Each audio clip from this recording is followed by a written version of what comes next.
Լավ։ Okay. Մարինա ջան, մենք ուսանողներ ենք Հայաստանի ամերիկյան համալսարանից ու հայոց լեզու եւ գրականություն դասի շրջանակներում տարբեր հայկական համայնքների մասին պրեզենտացիաներ են կազմակերպում։ Այս մեկը Ավստրիայի հայության մասին է։ Ու ձեզ որպես համայնքի ներկայացուցիչ կցանկանայինք մի քանի հարցեր տալ։ Մեր առաջին հարցը մշակութային կյանքի մասին է, թե ինչպիսի մշակութային կյանք են անցկացնում հայերը Ավստրիայում։ Ինչպիսի միջոցառումներ են անցկացվում, ինչ հաճախականությամբ եւ այլն։ Նայեք, այս հարցի պատասխանը նաև կարծում եմ ավելի շատ հարցերի պատասխան կլինի, քան մենակ հենց այս մեկին։ Ավստրիայում գոյություն ունի հայկական եկեղեցի, որը իր մեջ նաև կա շաբաթօրյա դպրոց երեխաների համար, երեխաները հաճախում են, այն ծնողները, ովքեր ունեն փոքր երեխաներ, դպրոցական տարիքի երեխաներ, իրանք սովորաբար շաբաթօրը հավաքվում են նաև դպրոցում, իրար հանդիպում են, շփվում են, դա ոնց որ այն օրերից մեկն է, որ բոլորը իրար հետ հավաքվում են։ Բացի դրանից կիրակի օրերը եկեղեցու օրն է, ոնց որ գալիս են պատարագների կիրակի օրերը, նաև դպրոցը կազմակերպում է սովորաբար տարին 2 անգամ մոտավորապես ինչ որ հանդեսատիպ բան, հա, որ երեխեքը ներկայանում են, ինչ որ բեմադրություններ են անում, շատ հետաքրքիր, օրինակ այս վերջի տարին շատ հետաքրքիր էր։ Ու նորից բոլորս հավաքվում ենք, իրար հետ շփվում ենք, տեսնվում ենք, պես։ Մեծերի համար գոյություն ունի ամառային մի հատ մեծ իվենթ ունենք, որը մի հատ ակումբ է, Արարատ ակումբ ունենք, որը կազմակերպում են տարին 1 անգամ,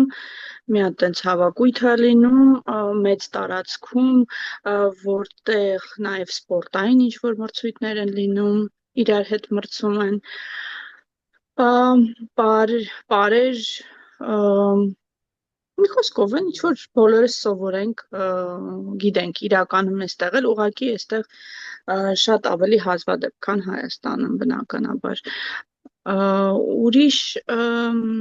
մշակութային հանդիպումներ շատ հազվադեպ եթե լինում են,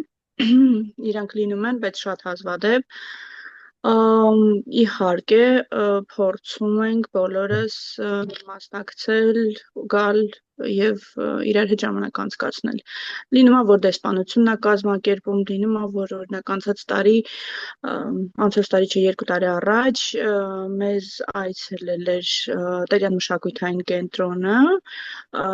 տարազների ցուցահանդես էր UN-ի շենքում եւ նաեւ դեսպանությունն էլ էր կազմակերպել հայկական դպրոցում հանդիպում երեխաների հետ մաստեր կլասեր էին անում, էլի շատ հավես բան էր, բայց դա ասենք օրինակ 2 տարի առաջ է եղել, դրանից հետո նմանատիպ իվենտ օրինակ չենք ունեցել։ Լավ, ես ճիշտ հասկացա, գործում ստացած, որ Ավստրիայում հայերը կրոնի հետ ցնցերտ կապում են շատ։ Ես,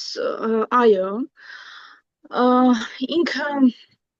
ոչ թե կրոնի հետ է սերտ կապը, այլ մշակույթի։ Մենք все-таки այդ post-sovet վիճակները մեր վրա շատ են ազդել։ Մենք կրոնը մեր համար մշակույթ է դառել, ոչ թե կրոն իր հենց բուն իմաստով, այլ կրոնը մեր համար մշակույթ է։ Բայց ինձ թվում է բոլոր դրսում ապրող համայնքների համար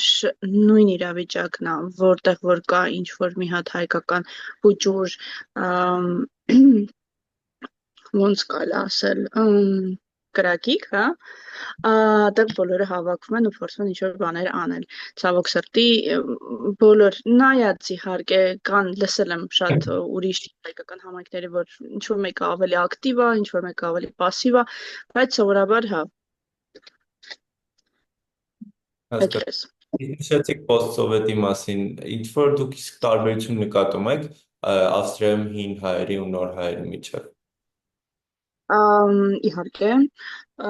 նայեք, սովորաբար դա Ավստրիային չի վերաբերում, դա բոլոր համայնքներին է, ով որ արտերկրում է, ամենտեղ նույն խնդրեմը կա, ուրեմն համայնքում գոյություն ունեն բաժանումներ։ Բնական են այդ բաժանումները, ուրեմն կան հայաստանցի հայեր, որոնք Հայաստանից են եկել, այս վերջի 30 տարվա Հայաստանի մասնախոսքը գնում, կան Սիրիա հայեր, կան Լիբանանի հայեր, ուրիշ տիպի հայեր կան, բայց մեծ մասը այդ 3 բաժանման մեջ են ու ամեն մեկը ոնց որ իր խմբի մեջ է մտնում։ Նմանատիպ բաժանումներ ցավոք սրտի կան, հա, մեկը մյուսի հետ մեկ վիճում է, Սովորական բան, հա, բայց ընդհանուր իհարկե թե համայնքը, թե համայնքի ներկայացուցիչները եւ թե դպրոցի անձնակազմը շատ աշխատում է այդ ուղղությամբ, որ հարթ լինի ամեն ինչ։ Եկեղեցի լուման ունի, օգնում է շատ։ Իսկ sense մենք հարց տամ, օրինակ Ավստրիայում հայերը, sense հայերի շրջան, այսպես ասած, ոնց որ Ամերիկայում հայտնի են գլենդնելը։ Նենց հասկացողություն կա, որ ասենք ինչ որ շրջանը հայերի շրջանն է։ Թաղամաս Նա Ավստրիայում ընդհանուր մոտավոր թվեր եմ ասում, հստակ չգիտեմ, մոտապես 5-ից 6,000 հոգի են ընդհանուր Ավստրիայում, որի կեսը Վիեննայում են գտնվում, մնացածը ցրված են երկրով, ավելի շատ Վիեննայի կողքերի քաղաքներով, բայց չէ, տենց բան չկա, որտեվ իրականում քիչ ենք։ Ասենք Ամերիկայում շատ են էլի քանակով հայերը, այստեղ այդպես չի, մենք շատ փոքրամասն ենք այստեղ, համեմատած ուրիշ ազգությունների մենք շատ քիչ ենք։ Շատ լավ, Հայերի հասարակական կյանքը ինչպես է կազմակերպվում,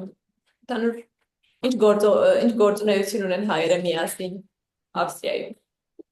Միասին թե ոնց որ դե իրականում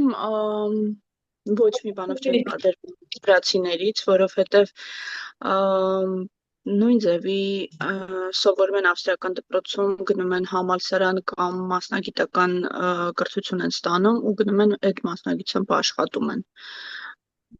Ոչ մի բանով չեն տարբերվում ավստրիացիներից ու չես էլ կարա տարբերվես։ Որոշ հայեր, որոնք ունեն փոքր իրենց բիզնեսները, բնականաբար հային մի քիչ օգնում է, գիտեք, կան տենց բաներ, բայց շատ քիչ են, սովորաբար չես էլ կարող, որովհետև այստեղ ամեն ինչ շատ ուժեղ հսկվում է, իրանք նայում են, դա դիտում են, ավստրիական կառավարությունը, եթե դու, չգիտեմ, օրինակ հայը հային ուզում է անընդհատ գործի ընդունի, ինքը ասում է, այստեղ կոռուպցիայի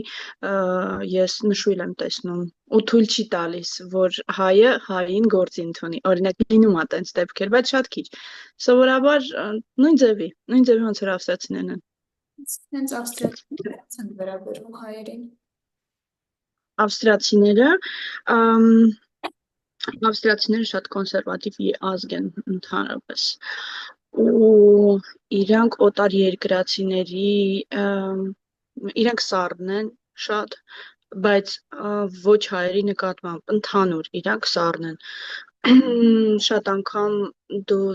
չես էլ տեսնում իրանք միշտ դիստանցիա են պահում օտար երկրացիներից, բայց երբ որ ծանոթանում ես, խոսում ես ու երբ որ իմանում են, օրինակ շատ մեծ նշանակություն է, եթե դու քրիստոնյա ես, վերաբերմունքը իհարկե փոխվում է դեպի լավը միշտ, եթե դու կրթություն ունես բարձրագույն, եթե դու աշխատասեր ես, դու աշխատում ես ու ապացուցում ես իրանց, որ դու վատը չես, իրականում ոչ թե վատը չես, լավ քաղաքացի ես Ավստրիայի համար, բնականաբար վերաբերմունքը լավն է։ Մի հարց է։ Շատ անգամ լինում է, որ օրինակ հարցնում են որտեղից ես, որոշները չգիտեն, որոշները շատ հեռվից, որոշներին անպայման մի կողքից մի քանի նախադասություն պետք է ասես, որ հասկանան դու որտեղից ես։ Կներեք, դորաբար, հա, այդպես։ Լավ կրթվածը իհարկե գիտի ով ենք մենք։ Սենց մի հատ հարց հենց կրթությունից, երբ որ խոսեցինք տարբերություններից, իսկ օրինակ միջին տենդենսում, երբ որ հայերը օրինակ երեխային դաստիարակում Ավստրիայում, ինչքանով է կարևորվում, որ հենց հայեցի մեծանա, հայկական արժեքները ու մշակույթը մնա երեխայի մեջ։ Շատ ցավոտ թեմա է, որտեվ բոլոր հայ ծնողները շատ մեծ ցանկություն ունեն, որ այդ հայկական կրակը երեխեքի մեջ մնա։ So անում ենք ամեն ինչ, բայց նաև ես իմ երեխաների վրա եմ տեսնում, որ դա դժվար է, որովհետև լեզուն է շատ անգամ խանգարում, օրինակ կոնկրետ օրինակ իմ փոքր երեխան խնդիրներ ունի լեզվի, որտեվ ինքը գերմաներեն լեզուն շատ բարդ լեզու է, հայերեն լեզուն բարդ լեզու է, եւ երբ որ դու սկսում ես իրեն սովորացնել, սկսում է խճճվել եւ մեկը մյուսին խանգարում են։ Դու սկսում ես ընտրել, եթե դու ապրում ես դուրսը, այս պահին իր համար պետքա գերմաներենը, դու սկսում ես հայերենին մի քիչ ավելի թեթև նայել։ Ուտեն, բայց բոլորս միանշանակ հայերեն լեզվի պահպանմանը շատ ուժեղ նշանակություն ենք տալիս։ Մշակույթն էլ, բայց ավելի հեշտ է պահպանել, որտեվ չգիտեմ, երաժշտությունն է, բանա, նամանավանդ հիմա շատ լավ երգիչներ կան, լավ տարբեր ոճերի, որ բոլորի ճաշակով կարող են համապատասխանել, բայց լեզուն ավելի կարևոր է, ամենակարևորը լեզուն է։ Հասկանալի է։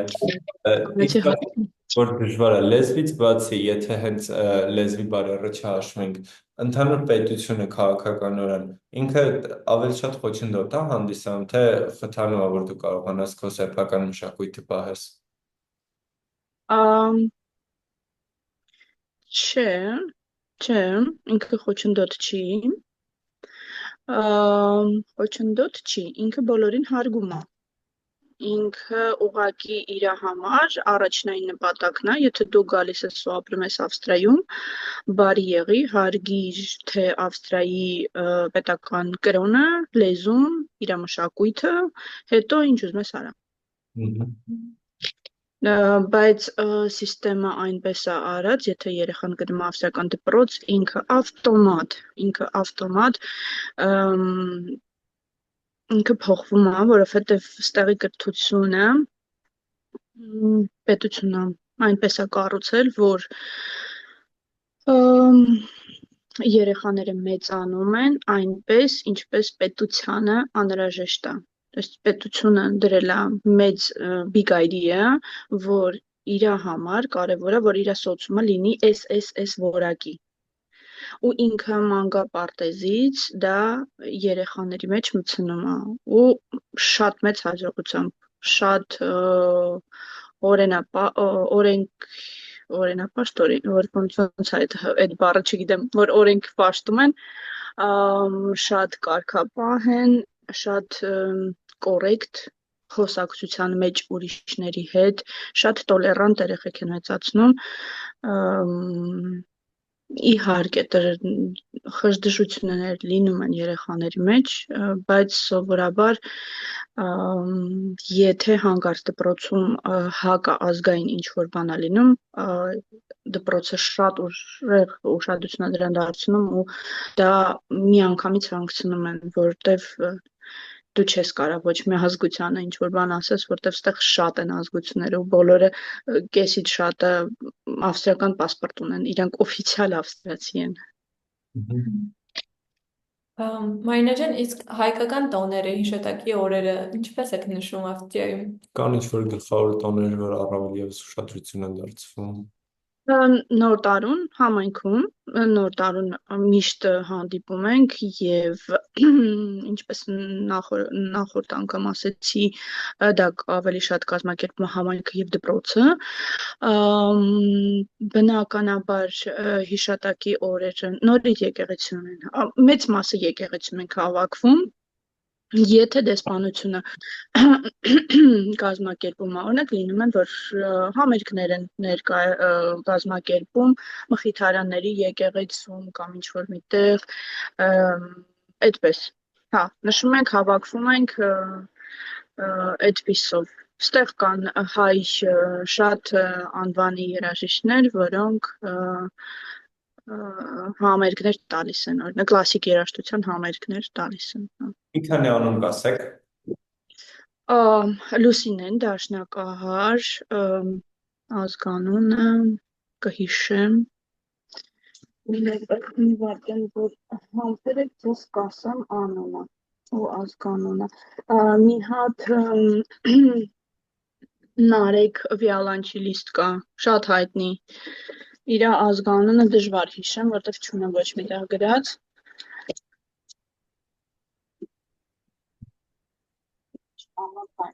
Ես իրենց ազգանունները չեմ հիշում։ Ես կարամ մեր ինտերվյուից հետո ձեզ ուղարկեմ մի քանի հատ անուն, եթե ինչ? Կելյան կամ Կելյան։ Ինչ? Քելյան։ Նարեկ Քելյան։ Չէ։ Շատ տավետ։ Ես նայեմ կուղարկեմ իրանց անունները։ Իսկ կառույցները եկեղեցին, դպրոցը արդեն հասկացանք խոսակցությունից, որ հատուկ տեղեր են, որտեղ հայերը սովորաբար հավաքվում են։ Իսկ կան կառույցներ, օրինակ, չգիտեմ, ռեստորաններ, սրճարաններ, որտեղ գնալուց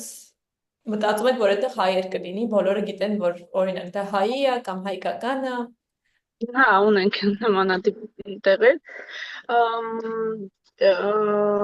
Կա շատ մեծ ռեստորան, ինքը հայերի ռեստորան է, բայց հավսական խառը կուխնյայով չի առանձնացնի, որ դա հայկական խոհանոց է, մի հատ կոչվում է Շտրանդ կաֆե։ Եթե ձեզ անունները պետք է էլի հետո կգրեմ, եթե նշում կանեմ, որ անունները ձեզ հետո ուղարկեմ։ Հետո մի հատ էլ ռեստորան կա, էլի հային է պատկանում, այդտեղ արդեն կա հայկական խոհանոցի մեծ տեսականի ու նախորոքի դու կարող ես իրան զանգահարել ինչ-որ մեծ պատվեր տալ, ինքը կպատրաստի, ոնց որ օրինակ խաշը, հա, եւ դու կարող ես գնալ շատը, ընդեղ գնում են թե հայերը, թե նաեւ постсовет երկրների ժողովուրդները, ռուսները, չգիտեմ, ղազախները։ Բայց ամեն դեպքում, եթե օրինակ հայկական խոհանոց ուզենակ, կա տեղեր, որ կարաս գնաս։ Կան մարդիկ, որ օրինակ հայկական խոհանոցի ինչ որ էլեմենտներ պատվերով կատարում են, դու իրանց կարող ես պատվիրել, իրանք քո համար պատրաստում են։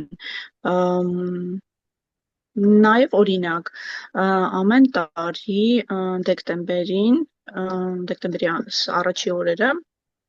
UN-ում գոյություն ունի մի հատ կազմակերպություն, ինքը վոլոնտյորների կազմակերպություն է, կոչվում է UNWG, Women's Guild, UN-ի Women's Guild, որոնք ինչ են անում, կազմակերպում են տարբեր իվենթներ եւ հավաքված գումարները հետո ուղղում են աշխարհով մեկ բոլոր երեխաներին, ով որ կարիք ունի։ Այդ տարվա ընթացքում ոնց որ տենդեր է հայտարարվում եւ աշխարհից ում որ կարիք ունի, ինչ որ դպրոցը, հա, կարիք ունի համակարգիչների, իրանք ուղարկում են իրանց հայտը մենք ես այդ կազմակերպության մեջ կամ էլի մենք վերանայում ենք բոլոր հայտերը եւ ոնց որ թոփը ընտրում ենք եւ իրանց ուղարկում ենք այն գումարը, որը իրանց անհրաժեշտ է։ Հիմա այդ կազմակերպությունը տարվա վերջում կազմակերպվում է շատ մեծ international Christmas market, որտեղ հրավիրում են բոլոր ազգություններին, բոլոր ազգությունները ներկայանում են տաղավարով, որտեղ վաճառում են իրանց ազգային ոնց որ ամեն ինչ որ մտքով տանտնի գրքեր, սուվենիրներ եւ այլն։ Նաեւ կա խոհանոց առանձին եւ մենք համարյա միշտ հայկական խոհանոցը ներկայացնում ենք ու շատ մեծ հաջողություններ ունենք այդտեղ միշտ ամեն տարի ու բոլորը դրա մասին գիտեն, բոլոր հայերը գալիս են միշտ դա մի առանձնահատուկ հետաքրքիր իվենթ է, որտեվ շատ հետաքրքիր է, իսկապես international օր է լինում այնտեղ նաև ես մոռացա սկզբում ձեզ նշել գալիս են հայկական օրինակ բարեխմբերը մեր, որոնք Ավստրիայում են, իրանք բարում են մշակույթի ներկայացման էլեմենտներ ունենք էլի։ Մի խոսքով, դա էլ է օրինակ տեղ, որտեղ մենք մեզ ցույց ենք տալիս։ Մարիամ, իսկ տնտեսական վիճակը հայերի ինչպիսին է։ Օրինակ երկրներ կան, որ գիտենք հայերը հարուստ են, օրինակ այս տարածքում, Ռուսաստանում եւ այլն։ Իսկ Ավստրիայում կա նման մեծ տարբերություն, որ ասենք հայերը զբաղեցնում են Կամ ընդհանուր դեմքը էլի միջին անցած։ Միջին կասեի։ Միջին կան իհարկե բացառվում կան շատ հարուստներ, որոնց մասին ոչ մեկ չգիտի։ Սովորական միջին դասի էկոնոմիկայի վիճակում են իրանք միջին մեծ մասը միջինը հասարակ իրանք գնում են հասարակ աշխատանք ունեն այդ իրանց հասարակ աշխատանքի աշխատավարձով իրանց պահում են Եկել ես ճիշտ հասկացա ձեր պատմածներից, որ հենց հարցը հայկականին է վերաբերվում, որ հենց թեկուզ ավստրիական ազդեցության տակ ու հենց հայկական ազդեցության տակ ծնող երեխա հարաբերությունը ինքը շատ հարգալից, հենց կոկի գծված հարաբերություն է իրենց ներկայացնում, չէ՞։ Ծնող երեխա Ավելի փոխեմ հարցը երևի մեծ տարբերություն կա Հայաստանի հայերի ծնող երեխա կապի մեջ ու Ավստրիայում էլի հայ ծնողների ու երեխաների կապի մեջ։ Ունեք դու մեծ ստեղի ծնողները իհարկե կան շատ կոնսերվատիվ ընտանիքներ, ես դրա մասին չեմ ասում, բայց իմ շուրջը մոտավորապես իմ տարիքից, ես 42 տարեկան եմ, իմ տարիքի բոլոր ծնողների մեջ ես որ նայում եմ, ծնող երեխա հարաբերություն ես չէի տեսնի ծնող երեխա, ես կտեսնեի ընկերներ հարաբերություններ, որոնք միշտ իրար կողք կանգնած են, իրար մեջքին, իրար օգնելով։ Իսկ դա ավելի դրական, որովհետև նաև շատ հետաքրքիր է, որ ըստեղի վերաբերմունքն է երեխայի նկատմամբ ուրիշ։ Ճիշտ է, մենք հայերս շատ սիրում ենք երեխա գաղափարը եւ մեր համար առաջի տեղում է միշտ, բայց իրանց մոտ շատ դրական դաստիարակչական գծեր կան, որ օրինակ ինձ շատ դուր է գալիս իրանք երեխային մի փոքր ավել ազատություն են տալիս ընտրելու, խոսելու, արտահայտվելու ոչ մեկ երեխայի բերանը չի փակում, չի կոպտում, դա դիտվում է ոչ դրական, եթե դու երեխայիդ կոպտում ես եւ ասում ես սուս մնա, ինչի սուս մնա, եթե ինքը կարծիք ունի եւ ինքը պիտի սովորի, օրինակ իր կարծիքը արտահայտել։ Նման բաները օրինակ ինձ շատ է դուր գալիս եւ այդ տարբերությունը ես զգում եմ ամեն անգամ Հայաստան գալիս եմ, ամեն անգամ նայում եմ ու տեսնում եմ, որ Հայաստանում դա չկա։ Մենք ճիշտ է շատ ենք սիրում երեխաներն Հայաստանում, բայց այդ բաները ունենք։ Իսկ թվում է ժամանակի ընթացքում կանցնի, բայց հա, ասենց միանգամից կոնտրաստի մեջ է լինում, դու տեսնում ես դա։ Մեկ էլ դուք նշեցիք, որ 5 կամ 6,000 հայերից կեսը հենց Վիեննայում են ապրում, իսկ ոչ Վիեննայում ապրող հայերի մասին ինչ-որ բան կարող եք ասել, ինչով են տարբերվում կամ լրիվ նույնն է կամ ինչ-որ ինֆորմացիա։ Չէ, չեմ կարող, տենց ինֆորմացիա չունեմ, կապեր չունեմ, ճիշտն ասած։ Ուղղակի գիտեմ, որ մի անգամ այդպիսի հարց բարձրացել էին, գիտեմ, որ օրինակ գրացում հայեր կան, այդպես, մենք հաց թխող կազմակերպություններ ունենք, օրինակ այդ կողքի գրացում, լինցում, մի խոսքով, բայց անձնական կապեր չունեմ, որտեվ մի քիչ հեռու են մեզանից։ Իսկ ինչ կփոխեիք համայնքում ի օգուտ հայերի։ Ի օգուտ հայերի։ Մի քիչ ավելի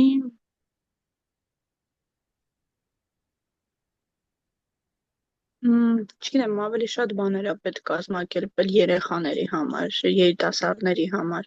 որտեղ մենք մեծերով մերը գտել ենք, գտնում ենք, մեզ հեշտ է գտնել մերը եւ շփում հաստատել, բայց թինեյջերներին դժվար է։ Այդ ուղղությամբ պետքա շատ ավելի նուրբ լինել ու շատ ավելի ուշադիր, իմ կարծիքով։ Այսինքն կարճ ասած, որ ավելի շատ մշակութային հնարավորություններ լինի, որ չկտրվես քո մշակույթի։ Կարող է մշակութային չէ, բայց երևի մշակութային էլ սպորտային, քանի որ այստեղ Ավստրիայում շատ մեծ ուշադրություն են դարձնում սպորտին, օրինակ շատ սպորտային միջոցառումներ կարելի է կազմակերպել, որտեղ երեխաները շատ ավստրիական մեթոդիկայով մեծացած են, իրանց համար լա սպորտը կարևոր, իսկ հայերի մոտ սպորտը բացառվում է, չգիտեմ ինչի։ Բայց դուք կասեք, որ հենց Ավստրիայում հայերը միասին կապ ունեն մեկի հետ, որ իրանք ոնց որ համայնք են ներկայացնում։ Sense of community։ Չէ, ասի, տենց շատ ուժեղ կապ չկա, շատ ուժեղ կապ չկա։ Գիտեմ, որ ուրիշ համայնքներ կան, որ շատ ավելի միամուռ են, շատ ավելի սիրալիր են, ավելի իրար հետ կապված են, մենք այդքան էլ չէ։ Ինձ տենց է թվում, սա իմ անձնական կարծիքն է։ Կարող է ես եմ ստացված։ Հասկացա, չէ, հենց հայկական համայնքի կետերից միակը եկեղեցին էր ու դպրոցը, որ հենց էլի եկեղեցում է գտնվում։ Մի եկեղեցի կա ու մի դպրոց։ Եկեղեցու հենց կպած դպրոցն է։ Շատ լավ հարց։ Ամփոփելով մի վերջին հարց, դե իհարկե տարբերությունը ենթադրելի է որ կա, բայց ավելի շատ Հայաստանի հայերն են իրենց հայ զգում ու մոտ են իրենց արմատներին, թե դրսի, այս դեպքում Ավստրիայի, այդ հեռացումը արմատներից նկատել եք, թեկուզ ձեր կամ ձեր մտերիմների միջև։ Կա, մեր մտերիմների մեջ չկա, մեր մտերիմների մեջ ավելի ուժեղացել է տեղափոխությունից հետո, կոնկրետ մեր ընտանիքը տեղափոխվել է 16 թվականին, ով որ տեղափոխվել է այդ ժամանակաշրջանում, կներեք, հայությունը շատ ավելի ուժեղանում է, ես ինքս Հայաստանում զգում, թե ես ինչքան հայասեր եմ, զգացել եմ 16-ից հետո, որ ես սրտով ամեն ինչով հայ եմ,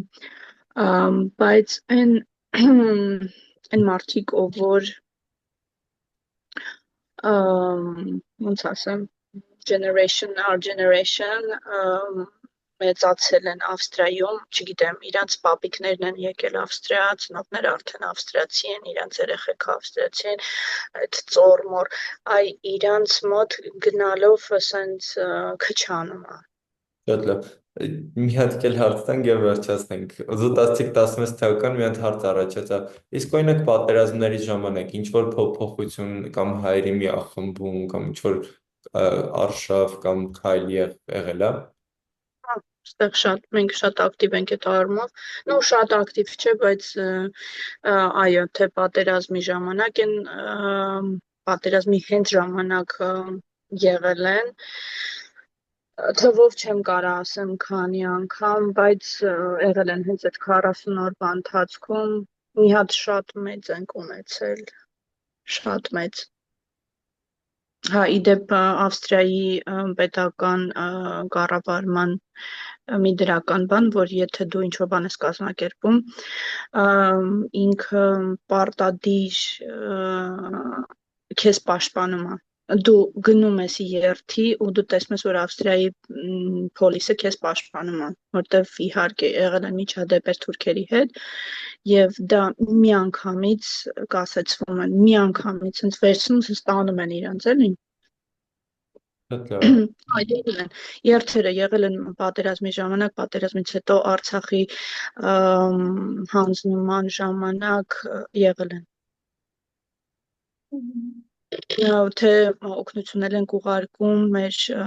տեր հայրերին։ Ինչ? Արցախից փախստականներ ունեցել եք, չէ՞, 2022 թվականին։ Ես չգիտեմ, կարծում եմ, որ այո, նաև գիտեմ, որ Արցախի պատերազմի ժամանակ երկրորդ 40-օրյայի վիրավոր շատ լուրջ բժշկության օգնության կարիք ունեցող երիտասարդներին բերել են այստեղ բուժվելու։ Շատ լավ։ Քանակով չգիտեմ քանիսին, բայց գիտեմ, որ նմանատիպ բան եղել է։ Շատ լավ, շատ շնորհակալություն։ Շատ օգնեցիք։ Շնորհակալություն։ Եթե ինչ-որ բան պետք է էլի, ասեք, ես շատ ակտիվ մարդ եմ եւ ուրիշ երկրների համայնքներում էլի կապեր ունեմ, եթե կարիք ունենաք, ասեք, կազմակերպեմ։ Շնորհակալություն։ Հաջողություն դասել։ Հաջողություն։